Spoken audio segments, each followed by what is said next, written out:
numa noite de jantar em família. Sentei-me à mesa com o braço quebrado. Não conseguia nem segurar o garfo, então fiquei ali, faminta. Os convidados estavam em silêncio. Foi quando a minha filha, Renata, disse com uma calma assustadora. Meu marido deu uma lição nela. Décio, meu genro, gritou, orgulhoso. A velha pensava que mandava aqui, mas eu mostrei quem é que manda de verdade.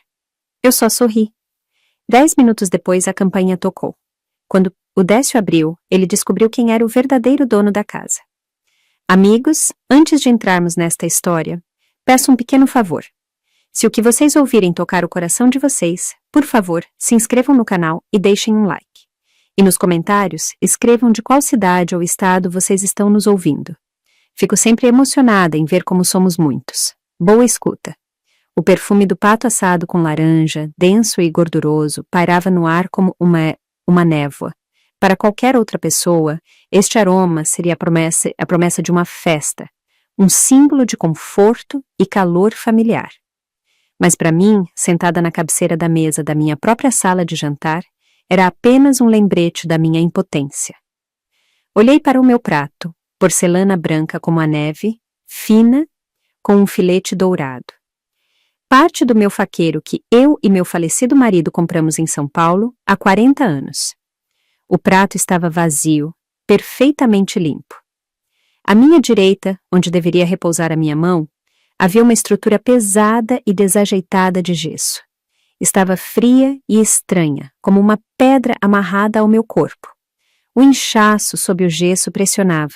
Cada batida do coração ecoava numa dor surda e lancinante no meu antebraço, subindo até o ombro. O rádio estava quebrado com desalinhamento. Eu soube disso antes mesmo de ver o raio-x. Ouvi o estalo, um som seco e repugnante, parecido com o de um galho seco se partindo, quando Décio me empurrou contra o batente da porta. Ora, vamos lá, pessoal, fiquem à vontade. A voz de Décio, alta, de quem se sente dono da casa, ecoou pela sala, abafando o tilintar dos talheres. O pato hoje está simplesmente divino. Renata caprichou de dar gosto.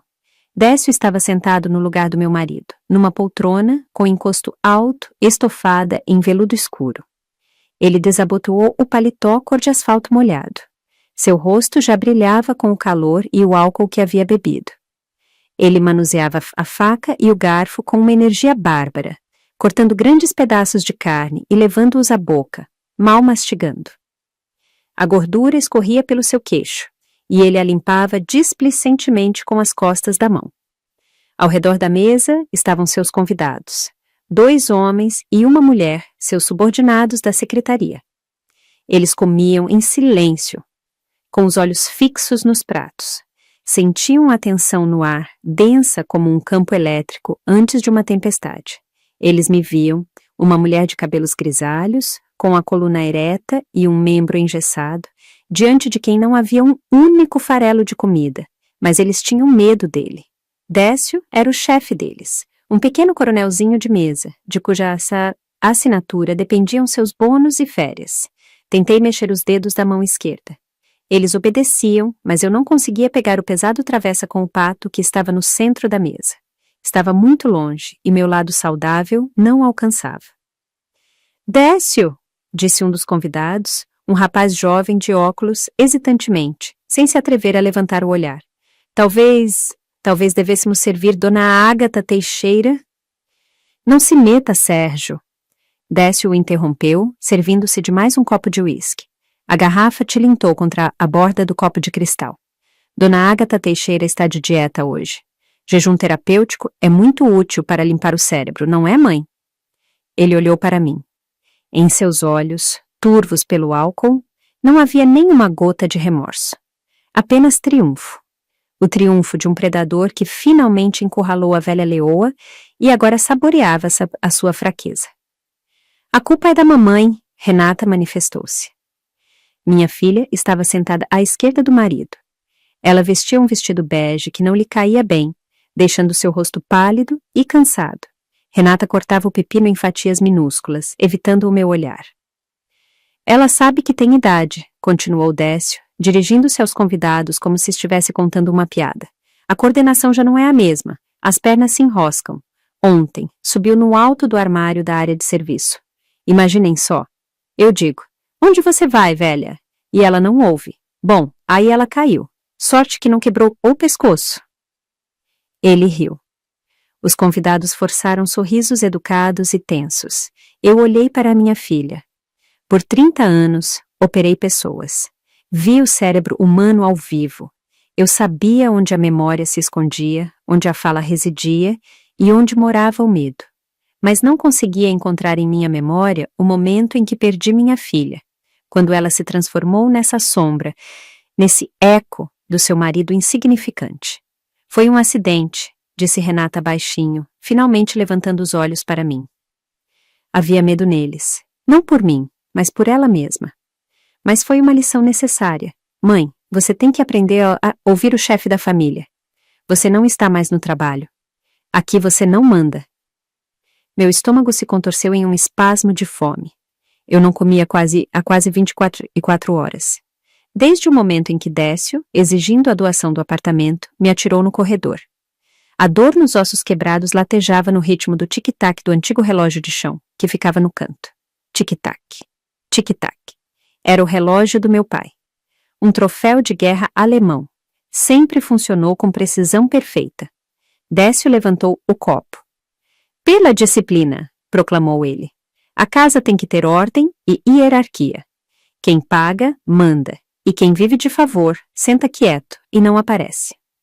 Ele virou o uísque, fez um barulho com a boca e pegou um cogumelo em conserva com o garfo. Senti algo frio subir dentro de mim, em algum lugar sob as costelas, em vez de ressentimento. Era uma sensação familiar. Aquela calma gélida que me invadia quando entrava na sala de cirurgia, quando o anestesista acenava. O paciente está pronto, e eu pegava o bisturi.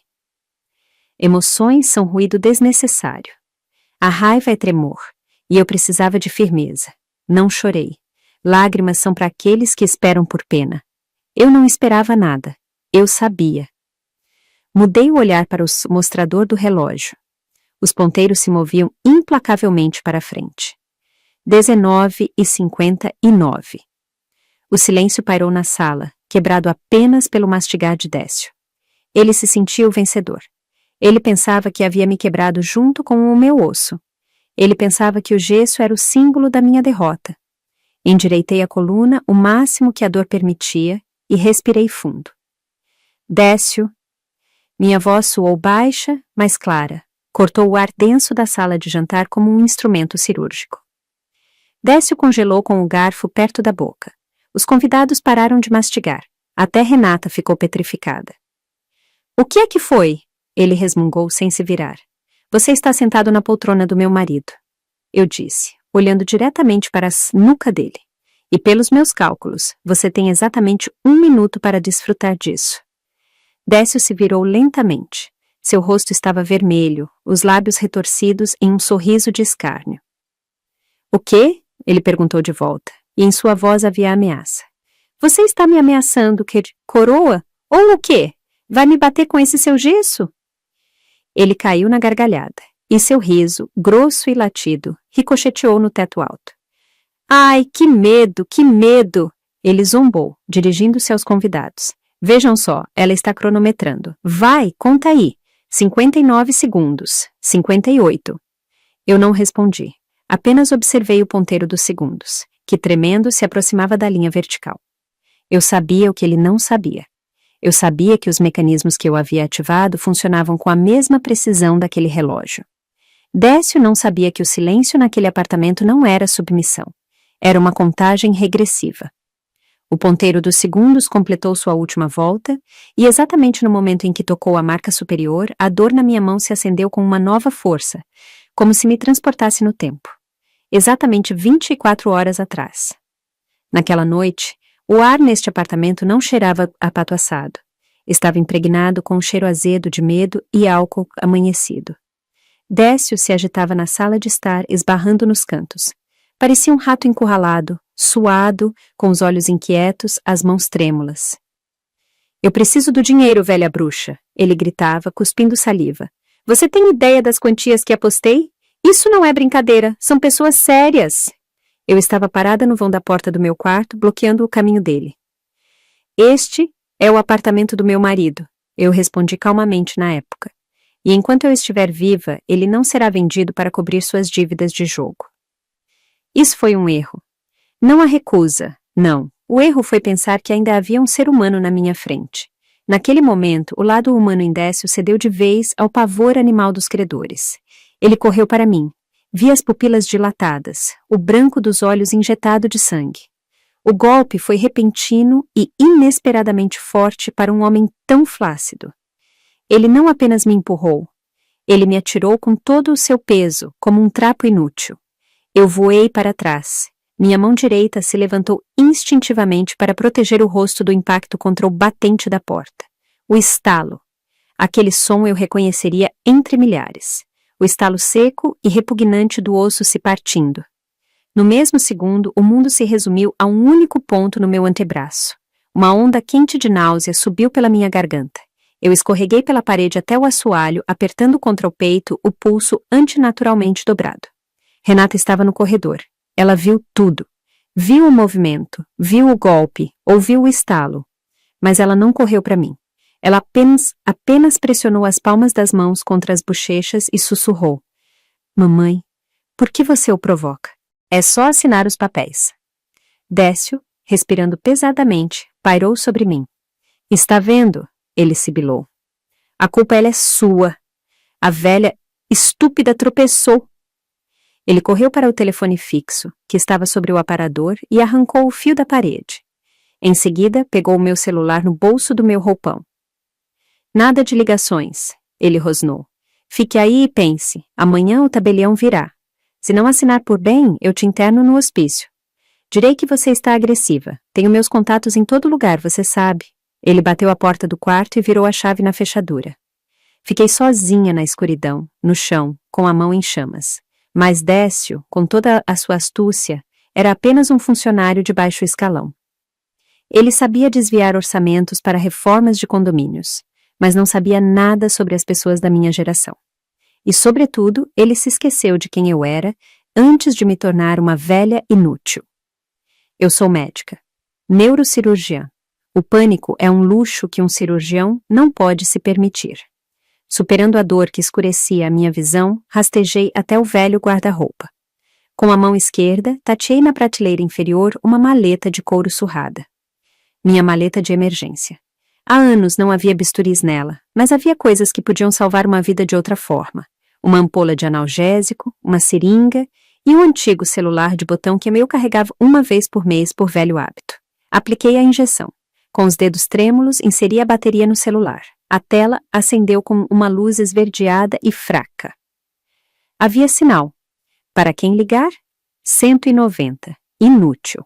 O delegado local bebe com Décio em churrascos todo final de semana. Eles estão ligados por uma cumplicidade de pequena corrupção.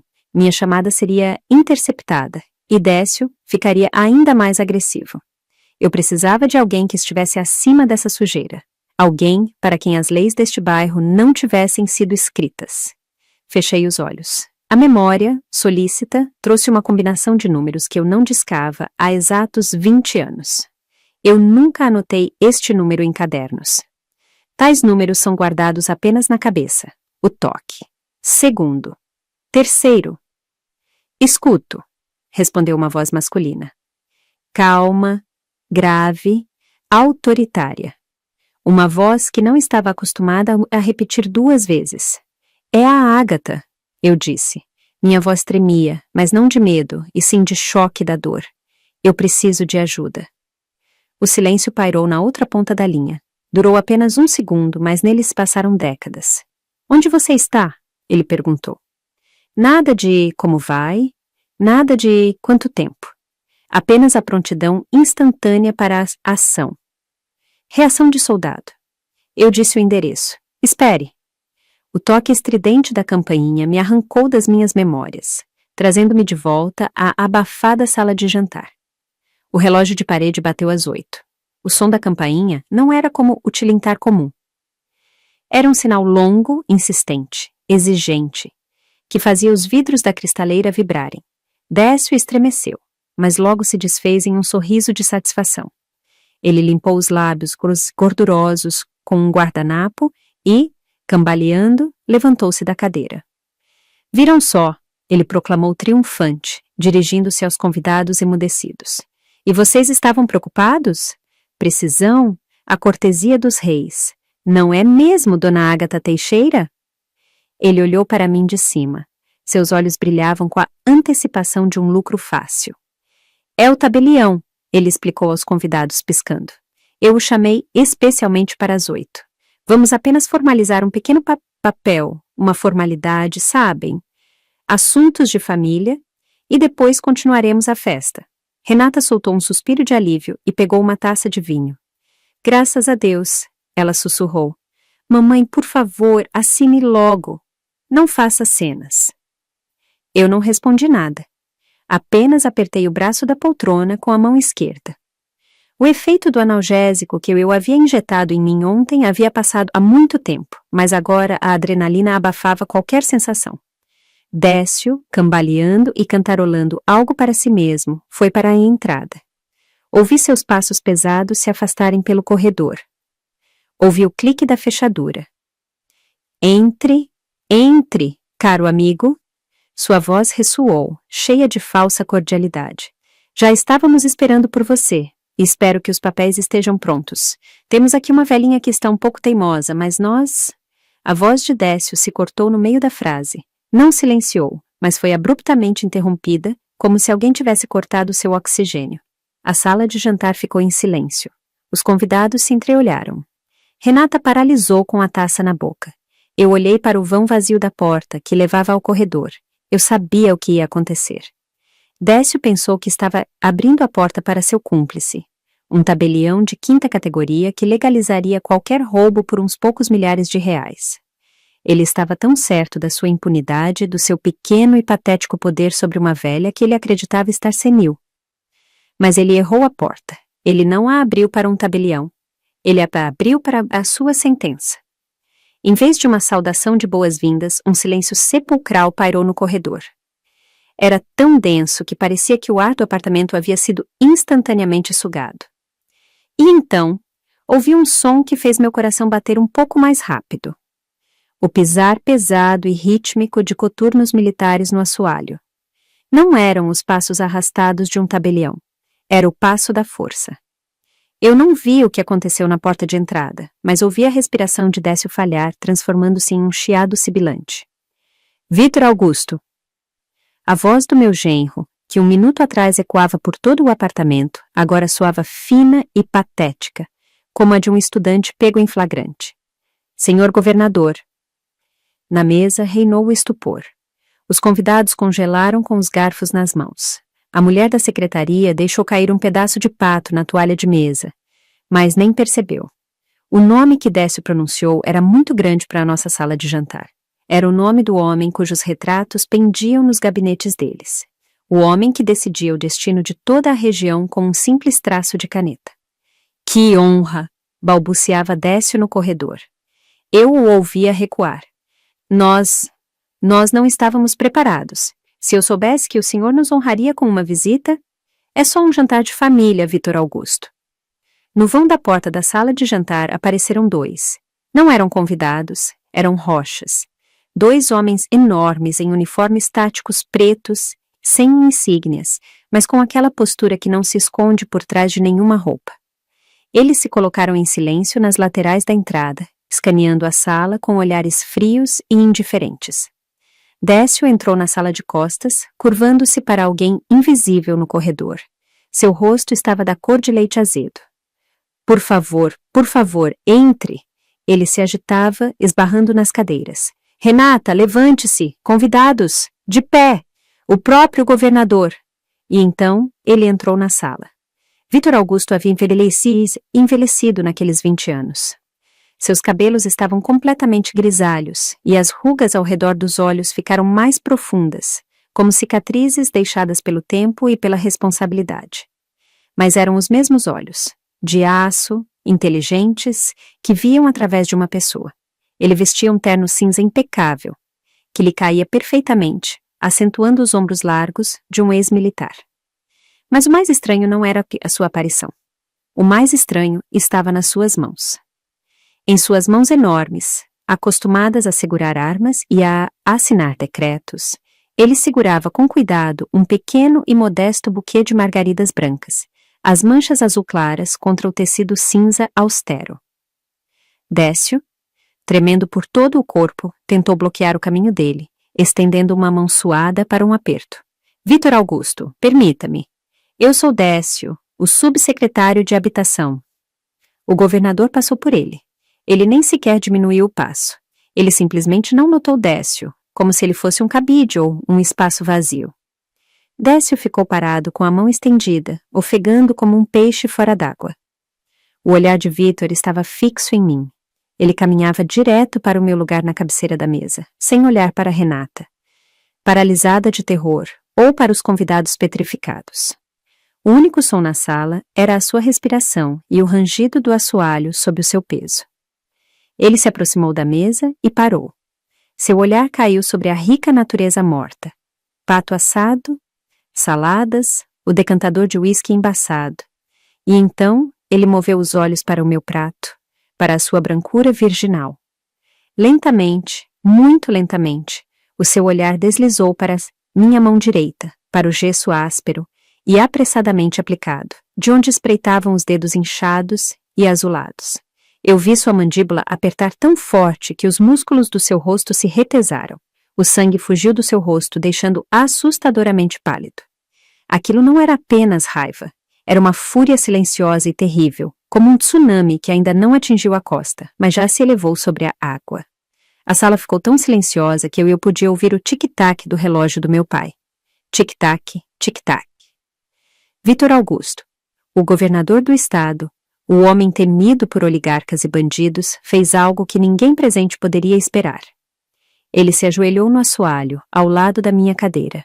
Seu terno caro tocou o chão, mas ele não se importou. Ficou no mesmo nível do meu rosto. Ele colocou o buquê de margaridas na mesa, ao lado do meu prato vazio.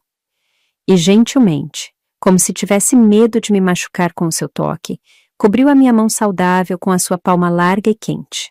Seus olhos, geralmente frios, olhavam para mim com tanta dor e ternura que perdi o fôlego. Ele ignorava todos. Décio, que estava encostado na parede para não cair. Renata, que estava encolhida, os convidados. Para ele só existia eu naquela sala. Dona Ágata Teixeira, ele disse baixinho, e o cristal na mesa tremeu com a sua voz grave. Olhou para o meu prato vazio, depois novamente nos meus olhos. A senhora disse que caiu. Ele continuou quase sussurrando. E naquele sussurro havia mais ameaça para os presentes do que em qualquer grito. Mas a senhora não me disse que estava passando fome. Vitor Augusto levantou-se lentamente. Não esperou pela minha resposta. Não precisava de palavras para entender o óbvio. O tremor dos meus dedos, a palidez dos meus lábios. Aquela fome humilhante e corrosiva que era impossível de esconder. Ele se virou para a mesa. Seus movimentos eram fluidos, mas havia neles uma gravidade que secava a garganta dos presentes. Ele se aproximou da poltrona na cabeceira da mesa, aquela mesma em que Décio se esparramava há 1 minuto, e colocou a mão no encosto. Ele nem sequer olhou para o meu genro. Ele apenas ficou parado, esperando. Décio, cambaleando, recuou um passo como se tivesse sido escaldado. Ele cedeu o lugar tão rapidamente que quase derrubou a cadeira de Renata. O horror animal estava estampado nos seus olhos. Ele acabara de ser expulso, sem uma única palavra, do trono que ele considerava seu por direito do mais forte. O governador sentou-se. A cadeira não gemeu sob ele. Ele ocupou aquele lugar com tanta naturalidade, como se estivesse sentado ali a vida inteira. Ele pegou um guardanapo de linho, sacudiu-o e o estendeu cuidadosamente sobre os joelhos. Em seguida, seu olhar caiu sobre os talheres que Décio havia largado na toalha, gordurosos e sujos. Vitor Augusto, com nojo, os afastou com o dedo mindinho. Um dos seguranças, como uma sombra, materializou-se ao lado dele e colocou à frente do governador um talher limpo, retirado de algum lugar no interior do seu colete tático, um conjunto de acampamento, mas brilhando em aço. Um silêncio tão profundo pairava na sala que era possível ouvir uma mosca batendo na vidraça da janela. Os convidados de Décio estavam sentados, encolhidos, tentando se tornar invisíveis. Eles entendiam. Agora eram testemunhas de algo que seria melhor esquecer se quisessem salvar suas carreiras. Vítor estendeu a mão para a travessa com o pato. Facilmente, com uma única mão, ele puxou o prato pesado para perto de si. Pegou a faca, observei suas mãos. 30 anos atrás, essas mãos eram as mãos assustadas de um jovem sargento que foi trazido para mim com um estilhaço no lóbulo parietal. Naquela época, elas tremiam. Agora eram firmes como granito. Ele cortou um pedaço de carne. Não a rasgou como Décio, mas separou as fibras com precisão cirúrgica. Em seguida, começou a cortá-la em pedaços minúsculos e arrumados. Um corte, outro corte. Ele preparava a comida como se faz para crianças pequenas ou para pacientes gravemente enfermos. Ninguém se atreveu a emitir um som. Décio estava parado atrás do governador, trocando o peso de um pé para o outro, o suor escorrendo pelas suas têmporas, encharcando a gola da camisa. Renata estava branca como giz, mexendo na borda da toalha. Vítor terminou de cortar. Ele espetou o pedaço mais suculento do pato no garfo e se virou para mim. Em seus olhos não havia pena que pudesse me humilhar. Havia respeito, profundo, filial respeito. Ele levou o garfo aos meus lábios. Por favor, dona Ágata Teixeira, ele disse baixinho. Minhas bochechas ficaram vermelhas, ser alimentada na frente de pessoas que, há uma hora, riam da minha impotência. Poderia parecer vergonhoso, mas havia tanta dignidade no gesto de Vítor que a vergonha recuou. Abri a boca e recebi a comida. O sabor do pato assado, da gordura salgada e das maçãs doces atingiu meus receptores. Meu estômago se contraiu em agradecimento. Mastiguei e engoli, sentindo o calor se espalhar pelo meu corpo, devolvendo-me as forças. Vítor esperou pacientemente. Ele me deu outro pedaço, e mais um. Somente quando eu aliviei um pouco a primeira, a fome mais aguda, ele largou o garfo. Limpou as mãos no guardanapo e, sem se virar, falou para o vazio da sala. Então, uma palavra, mas soou como um toque de gongo. Quem dos presentes? A voz do governador era suave, mundana, como se estivesse perguntando sobre o clima. É o autor da lição que a dona Ágata Teixeira recebeu? Décio se encolheu. Ele riu nervosamente. O som era úmido e trêmulo. Ah, Vítor Augusto, por Deus, o que é isso? Ele gaguejou, tentando dar segurança à sua voz, mas falhando num falsete. Que lições? Isso é apenas uma figura de linguagem. Assuntos de família, sabe? Detalhes do cotidiano. Ele deu um passo à frente, tentando entrar no campo de visão do governador, mas o segurança o bloqueou silenciosamente com o ombro. A mamãe... Mas o senhor sabe, a idade... Décio bateu com o dedo na têmpora e esse gesto me causou náuseas. Ela se confunde, se esquece onde está. A coordenação está prejudicada. Ontem foi beber água à noite e... Ele hesitou, buscando uma mentira mais convincente. Renata, ao lado dele, balançou a cabeça como um boneco chinês, apoiando a versão do marido. E ela caiu da escada. Décio disparou, agarrando-se alegremente à ideia salvadora. Sim, foi exatamente isso. Ela tropeçou nos degraus, coitadinha. Ficamos tão assustados, queríamos chamar a ambulância imediatamente, mas ela insistiu. Não precisa, passa sozinho. Nós cuidamos tanto dela, Vítor Augusto, tanto. Tiramos o pó e o gesso. Bem, são coisas da vida. Os ossos estão velhos, frágeis. Uma pausa pairou na sala. Décio sorria, enxugando o suor, certo de que a sua mentira soava plausível. Afinal, era uma história padrão. Velha, escada, queda, quem iria verificar? Engoli o último pedaço de carne. A dor na mão não havia sumido, mas agora que o meu cérebro havia recebido glicose, os pensamentos ficaram cristalinos. Olhei para o meu genro, para este pequeno homem que se considerava o senhor da vida. Décio, eu disse. Minha voz estava mais forte. Ele estremeceu, lançando um olhar de ódio na minha direção, ordenando-me que me calasse. O que foi, mãezinha? Ele sibilou entre dentes, tentando manter a máscara de parente atencioso. Quer mais um pouco de água? Não há escadas neste apartamento, Décio? Eu disse, separando claramente cada palavra. Estamos todos no mesmo andar, não há um único degrau aqui. Até os batentes foram removidos para que eu pudesse andar facilmente. O silêncio que se seguiu a estas palavras foi ensurdecedor. O sorriso desapareceu do rosto de Décio como neve derretida. Ele ficou paralisado, com a boca aberta, percebendo a bobagem que acabara de dizer. Em pânico, ele havia se esquecido da arquitetura da sua própria moradia, que tanto ansiava vender. Vítor Augusto parou de girar o copo com água que segurava na mão. Lentamente, ele levantou os olhos para Décio. O olhar escureceu, ficando parecido com o cano de uma pistola. Não há escadas? Perguntou o governador muito baixinho. Décio começou a gaguejar. Bem, eu quis dizer figurativamente, no prédio, ou eu me enganei, Vítor Augusto, o estresse, estou tão preocupado com a mamãe. O governador se levantou lentamente. Era uma cabeça mais alta que Décio.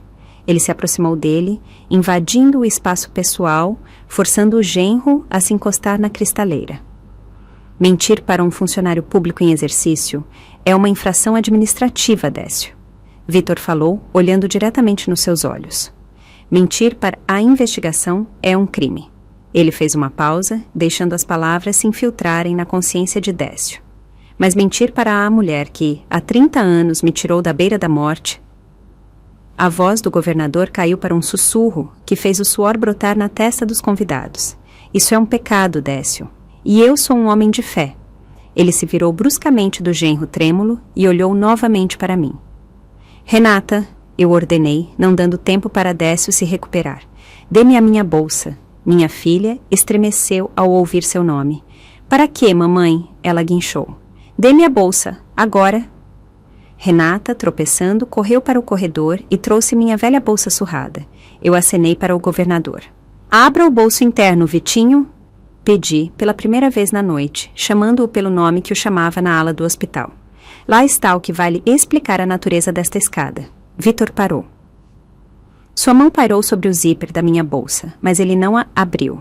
Neste momento, Décio, percebendo que o silêncio o arrastava para o fundo, decidiu apostar tudo. Ele se endireitou, estufou o peito e tentou simular no rosto aquela arrogância de chefe que sempre funcionava com os porteiros do prédio e os pedintes na sua recepção. Vítor Augusto, espere! A voz do genro ganhou uma firmeza trêmula, mas atrevida. Vamos falar francamente, como homem para homem, como funcionário para funcionário. Ele deu um passo à frente, ignorando o segurança tenso, e abriu os braços como se convidasse o governador para o seu círculo de eleitos. Eu sou o subsecretário de habitação. Décio pronunciou este título como se fosse o de um marechal. Estamos no mesmo barco, Vítor Augusto. Nós mantemos esta cidade, este estado. O senhor sabe como é. Nervos, responsabilidade, estresse constante. E aqui... Ele gesticulou displicentemente na minha direção, como se estivesse varrendo migalhas da mesa. Aqui estamos lidando com uma tragédia familiar. Dona Ágata Teixeira, infelizmente, a idade cobra o seu preço. A mente, entende? Demência é uma coisa terrível. Renata, percebendo a mudança de tom do marido, entrou no jogo instantaneamente. Ela balançou a cabeça e lágrimas, não de remorso, mas de medo pelo seu próprio bem-estar, brilharam em seus olhos. Sim, ela nos ataca, gritou a minha filha, apontando para mim com o dedo de manicure impecável. O senhor não imagina, Vítor Augusto, como é viver com ela sob o mesmo teto. Ela fica agressiva. Ontem atirou um vaso no Décio. Estávamos apenas nos defendendo. Esta mão... Eu estava tentando contê-la para que ela não se machucasse ou nos machucasse. Eu os ouvia e sentia um vazio estranho. Minha própria filha, minha carne e sangue, estava ali, caluniando a mãe para salvar a pele do seu marido insignificante. Mas em vez de dor, senti apenas a clareza fria de um diagnosticador observando o desenvolvimento de uma gangrena. Vítor não olhava para eles. Olhava para mim. Ele esperava, não precisava de desculpas. Precisava da verdade. Renata, eu disse baixinho. A sala ficou tão silenciosa que foi possível ouvir o roçar do tecido. Pegue o envelope da bolsa. Aquele mesmo que você viu de manhã, mas teve medo de tocar. Renata paralisou. Sua mão ficou suspensa no ar. Ela lançou um olhar assustado para o marido, buscando apoio. Mas Décio estava muito ocupado tentando fazer um buraco no chão com o olhar. Faça o que sua mãe diz. A voz de Vítor chicoteou como um golpe de látego. Ele estendeu-lhe a minha maleta sem soltar as alças. Com os dedos trêmulos, Renata abriu o zíper. Ela vasculhou lá dentro e tirou um envelope amarelo grande, de papel grosso. O som com que ela o retirou pareceu ensurdecedor naquele silêncio. O que é isso? Riu Décio, nervoso, embora uma grande gota de suor escorresse pela sua têmpora. Um atestado do hospital psiquiátrico, prova da sua insanidade. Dê-me isso! Vítor pegou o envelope das mãos frouxas de Renata. Ele não o rasgou. Ele retirou cuidadosamente o conteúdo. Uma folha preta e cinza de filme de raio-x. Ele não precisava de um negatoscópio. Vítor ergueu a chapa no alto, segurando-a contra o lustre de cristal brilhante. A luz se refratou nos pingentes, atravessando o filme e revelando a todos os presentes a geometria clara e esbranquiçada dos meus ossos no fundo preto. A fratura era visível de forma nítida, uma linha feia e serrilhada que dividia o rádio. Décio bufou, tentando manter a compostura. Viram só? Ela caiu, como eu disse. Uma lesão típica de queda. Vítor baixou lentamente a chapa. Agora ele olhava para Décio não como um funcionário, nem mesmo como um homem. Olhava para ele como para um alvo. Eu passei por 2 grandes operações de segurança pública no sertão nordestino, Décio. O governador disse com uma voz que soprava o frio do túmulo. Vi pessoas caindo de caminhões, de telhados, de penhascos. Quando uma pessoa cai, ela instintivamente estende as mãos para a frente, com as palmas para baixo.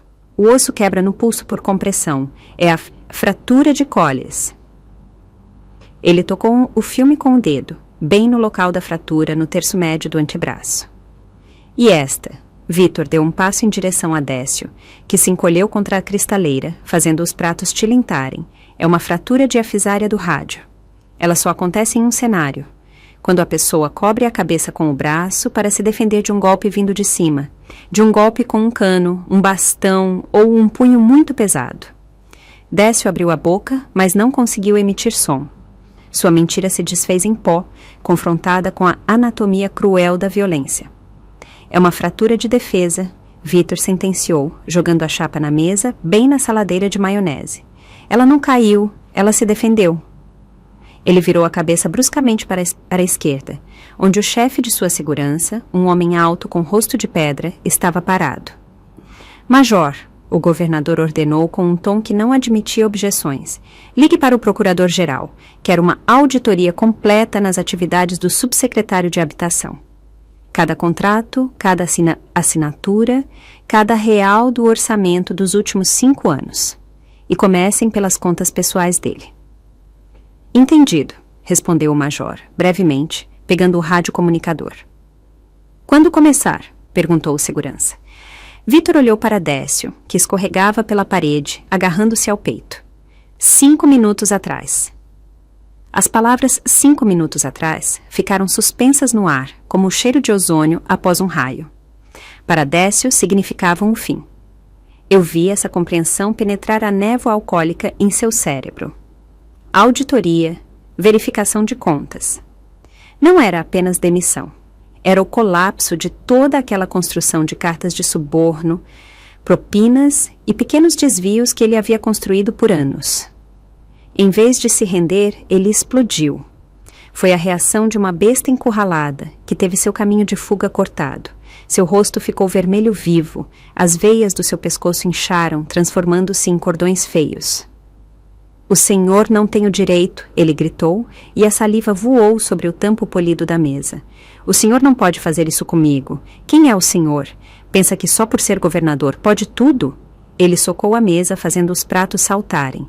Os convidados se encolheram nas cadeiras, desejando evaporar. Esta é a minha casa. Décio urrava, perdendo toda a aparência humana. Meu apartamento, eu sou o dono aqui. E ela? Ele apontou na minha direção com o dedo trêmulo. Ela é ninguém. Vive às minhas custas. Eu a alimento, eu pago a luz, eu aturo o seu Alzheimer, eu tenho direitos constitucionais. O medo da prisão espremeu dele os últimos vestígios de razão. Álcool e pânico criaram uma mistura explosiva. E Décio, esquecendo a segurança armada, esquecendo quem estava à sua frente, avançou. Ele não viu mais ninguém além de mim, a causa de todos os seus males. Queria me alcançar, talvez me bater novamente, me calar, destruir a testemunha da sua queda. A culpa é toda sua, velha bruxa, ele sibilou, contornando a quina da mesa.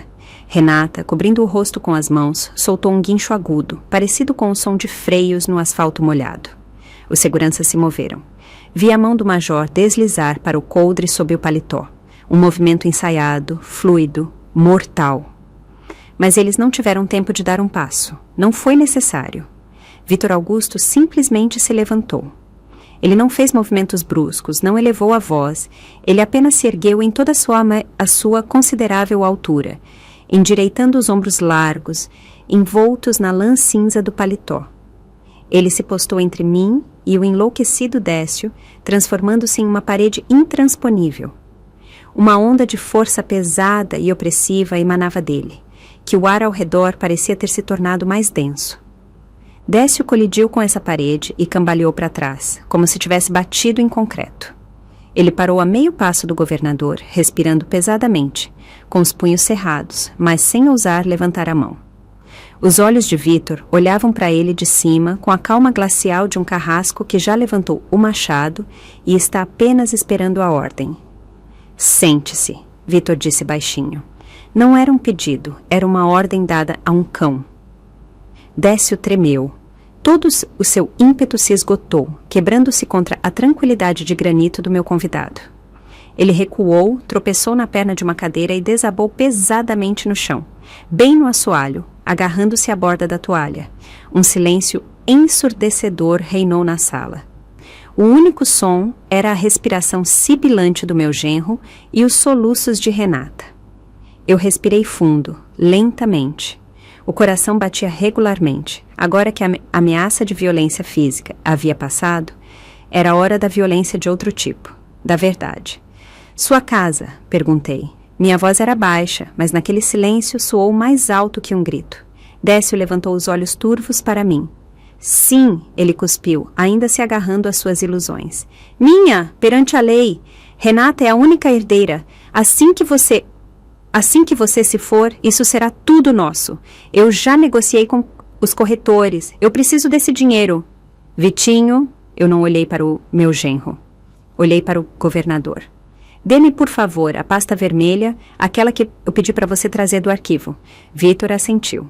Estendeu a mão para o seu assistente. E este, sem fazer perguntas, colocou em sua mão uma pasta fina de papelão com o brasão da cidade. O governador a colocou na minha frente na mesa, ao lado da minha taça vazia. Com a mão esquerda, abri a pasta. Havia apenas um documento nela, um papel com marcas d'água, amarelado pelo tempo ao longo de 10 anos, mas que ainda possuía a força jurídica do aço. Décio, eu disse, desdobrando o documento para que ele pudesse ver o título. Você quebrou o meu braço exigindo que eu assinasse uma procuração de doação.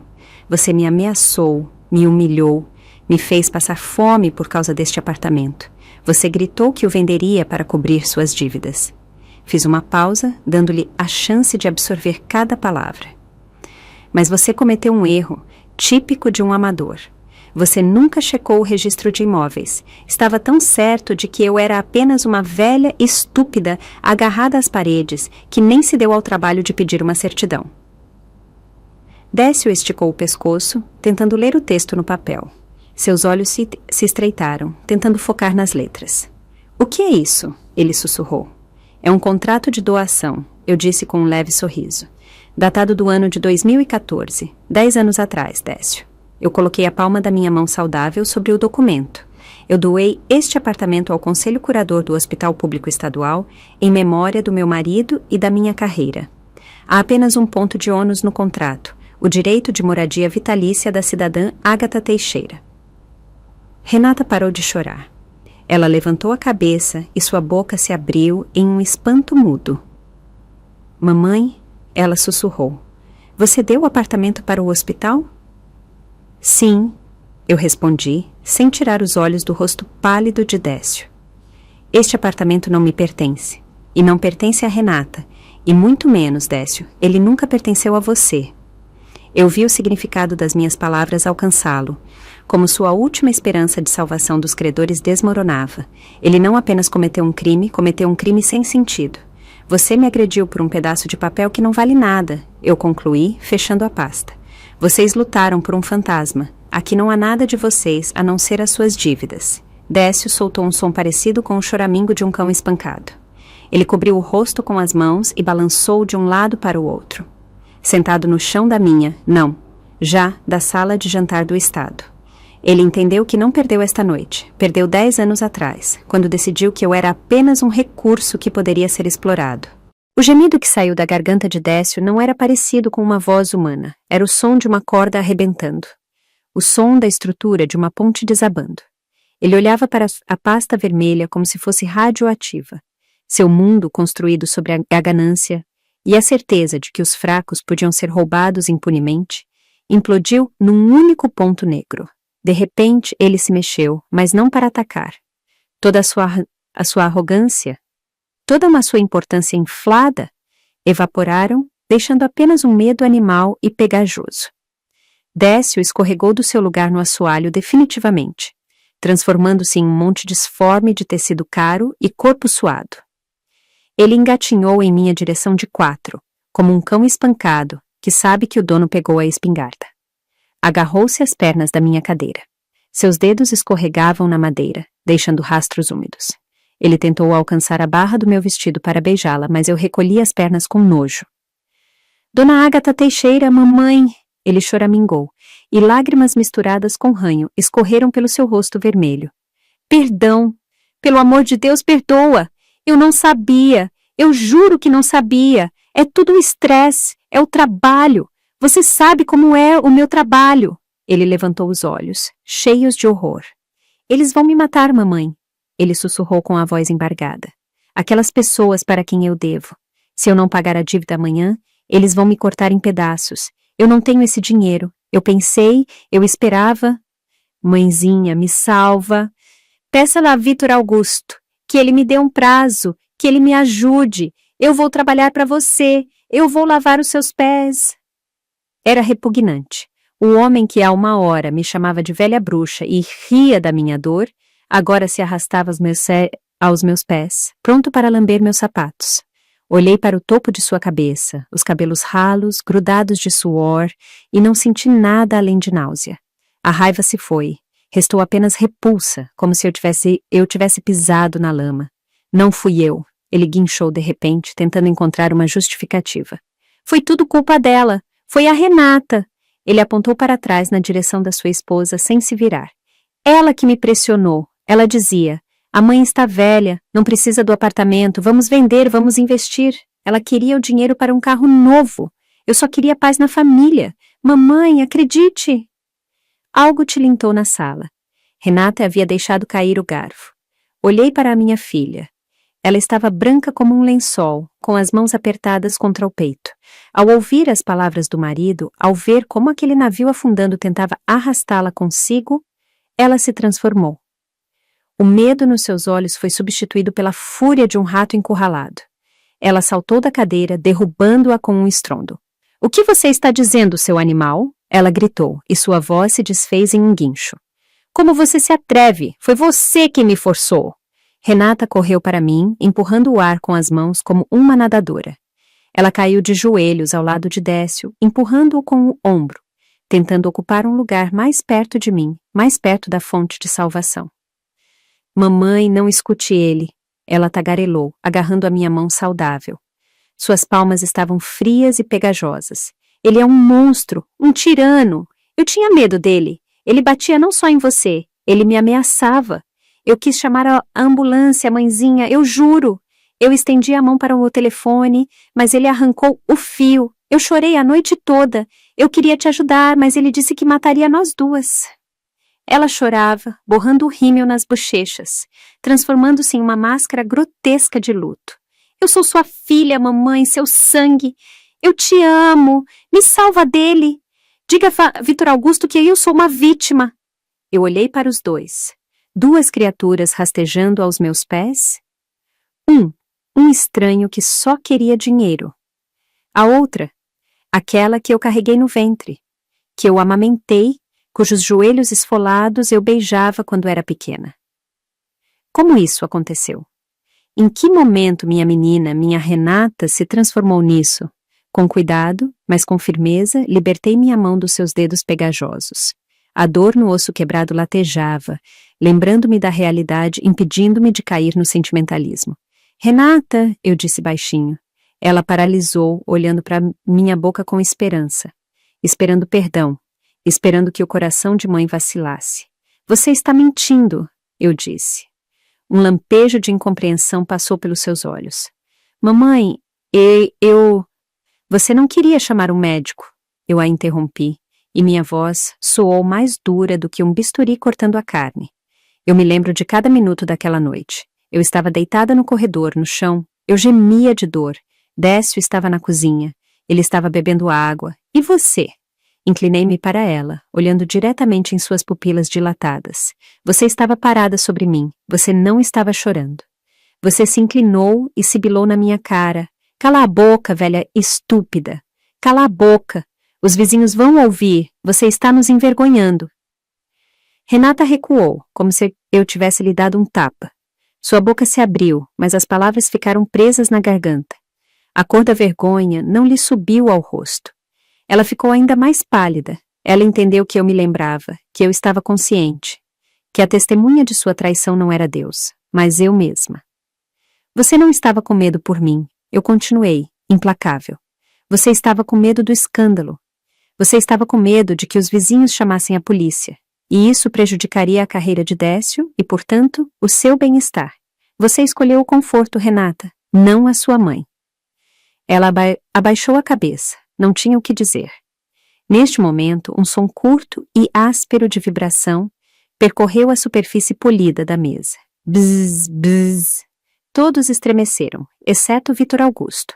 O governador calmamente tirou o smartphone do bolso interno do paletó. A tela irradiava uma luz azulada e fria, refletindo-se nos seus olhos impassíveis.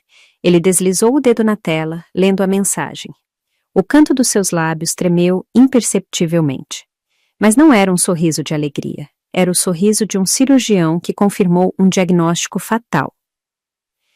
A auditoria funciona rápido, ele disse secamente, sem levantar os olhos da tela. Nos nossos tempos, rastros digitais são mais difíceis de apagar do que sangue. Ele colocou o telefone lentamente sobre a mesa e olhou para Décio, que estava em silêncio, sentindo a aproximação do fim. Acontece, Décio, que seus problemas com dívidas são apenas a ponta do iceberg. A voz do governador soava quase entediada, mas havia ameaça naquele tédio. Meus homens verificaram não apenas suas contas. Eles verificaram os bens sob sua responsabilidade, incluindo o porão desta mesma casa, uma casa que é patrimônio arquitetônico. Décio parou de respirar. Seus olhos saltaram das órbitas. A menção ao porão o assustou mais do que o braço quebrado da sogra. Que caso interessante, continuou Vitor, batendo o dedo na mesa. Pelos documentos, é um depósito de material de limpeza. Mas, na verdade, meus rapazes estão lá agora. Dizem que há tantas caixas de contrabando que daria para montar um pequeno mercado ilegal. Bebidas falsificadas, cigarros sem selo, contrabando. Décio. O governador balançou a cabeça, como um professor desapontado. Você não apenas agrediu uma veterana do serviço público. Você usou o porão da casa onde mora a mulher que me salvou a vida como depósito para o seu negócio sujo. Você transformou a casa dela em um covil de ladrões. Vitor Augusto levantou o olhar para o chefe da segurança. O major assentiu. Ele não precisava de instruções adicionais. Os dois seguranças avançaram. Eles se moviam em sincronia, como partes de um mecanismo único. Décio não teve tempo nem de gritar. Mãos fortes em luvas pretas o levantaram dos joelhos com um puxão. Ele tentou se debater, mas foi imobilizado de forma tão profissional e dura que se ouviu o estalo das articulações. Não, Vitor Augusto, vamos negociar. Décio berrou, contorcendo-se no aperto de aço. Eu conto tudo, eu entrego os fornecedores, não precisa. Tirem este lixo, disse o governador baixinho, virando-se para a janela. Os seguranças arrastaram Décio para a saída. Não foram gentis. Seus pés se arrastavam pelo assoalho, desarrumando os tapetes. Ele gritava, implorava, ameaçava, mas seus gritos eram apenas um ruído que se afastava. A porta do corredor estava aberta. A mesma porta que ele havia aberto com tanto orgulho 10 minutos atrás, esperando ver seu cúmplice. Agora ele era arrastado por ela, como o criminoso que ele sempre foi. Apenas antes, seu terno escondia isso. Renata, faça alguma coisa. Seu último lamento veio do hall de entrada. Em seguida, a porta da frente bateu. A pesada porta de carvalho. O som foi final, como o martelo de um juiz. O apartamento ficou em silêncio novamente. Apenas o tic-tac do relógio e a respiração pesada de Renata, que continuava sentada no chão, sozinha, no meio das ruínas da sua vida. Ela não olhava para mim. Olhava para o lugar vazio onde seu marido acabara de estar e entendia que a próxima seria ela. Renata! A voz do governador rompeu o vácuo deixado pela saída da segurança. Minha filha estremeceu. Ela ainda estava sentada no chão, abraçando os joelhos, olhando para um ponto.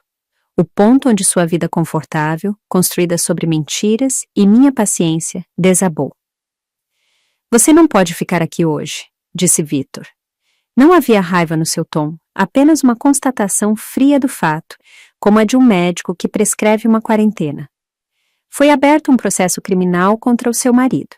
Você está sendo tratada como testemunha, por enquanto.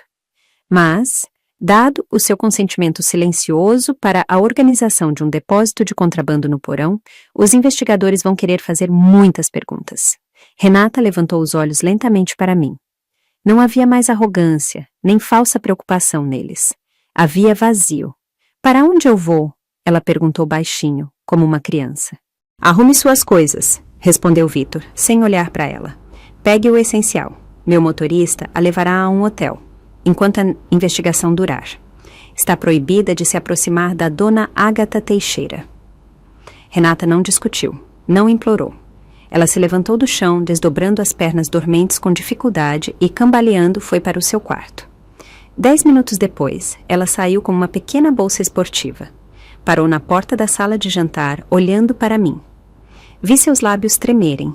Ela queria dizer algo, talvez se despedir, talvez me culpar por tudo novamente. Mas ela ficou em silêncio, e eu fiquei em silêncio. Às vezes, o corte precisa permanecer aberto para que a ferida possa se limpar. A porta de entrada bateu, desta vez, suavemente. O apartamento mergulhou no silêncio, mas não era o mesmo silêncio opressor e pegajoso que reinava aqui nos últimos anos.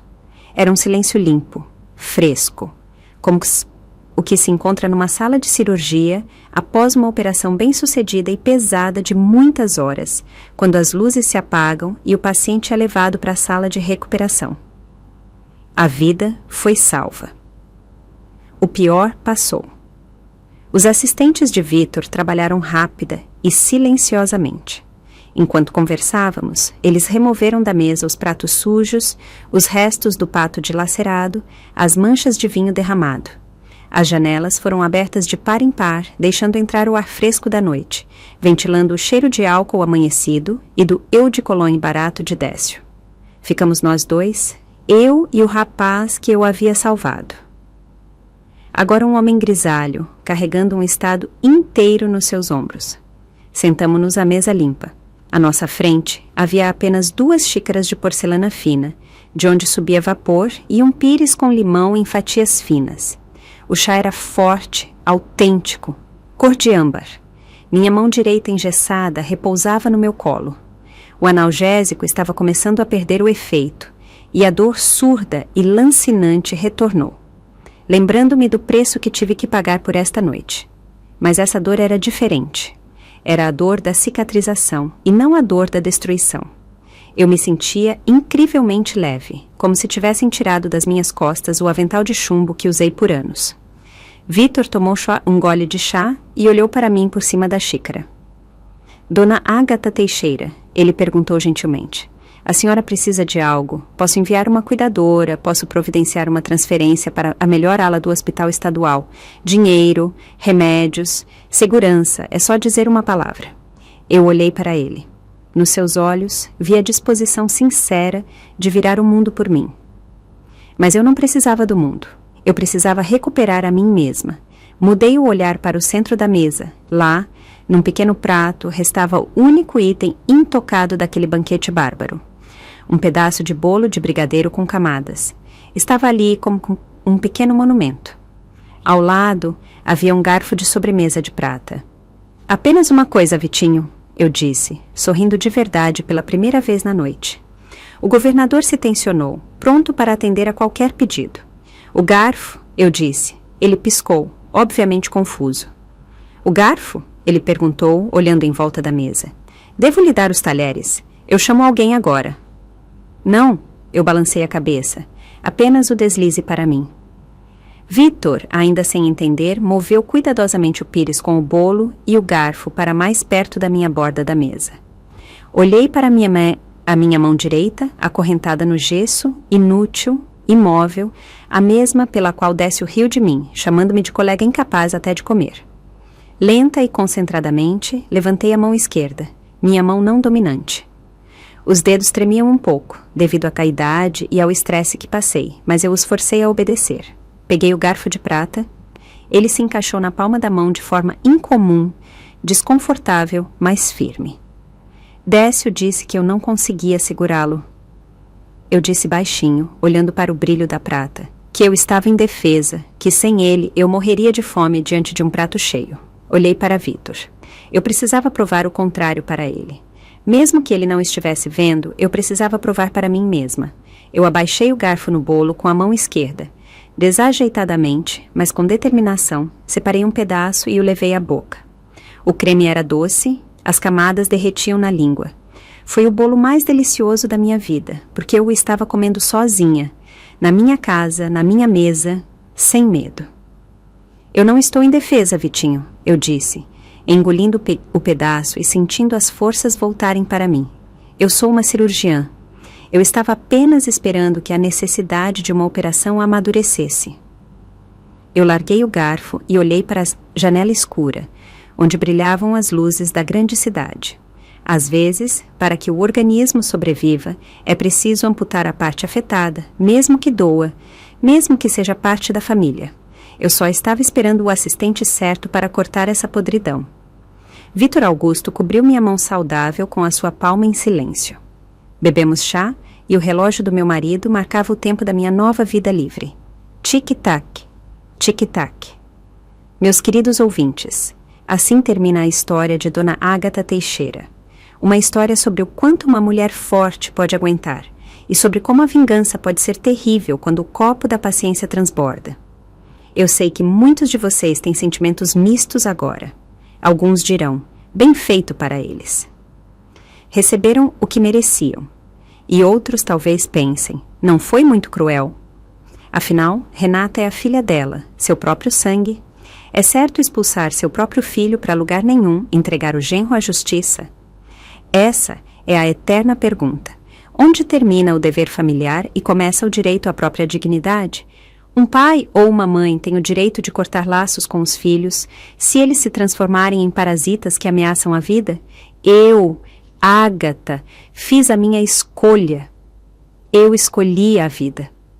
E o que vocês fariam no meu lugar? Conseguiriam perdoar Renata? Escrevam nos comentários. É muito importante para mim saber a opinião de vocês. E não se esqueçam de dizer de qual cidade ou estado vocês estão nos ouvindo. A geografia das nossas histórias é impressionante. Se esta história tocou vocês, se ela fez seu coração bater mais rápido, por favor, apoiem nosso canal, deixem um like, se inscrevam e cliquem no sininho para não perderem novos contos. O apoio de vocês é o que nos inspira a criar. Desejamos a vocês tudo de melhor. No final deste vídeo, aparecerá uma janela no centro da tela. Cliquem nela para assistir a outras das nossas histórias mais emocionantes. Cuidem-se e cuidem dos seus entes queridos. Até o próximo encontro.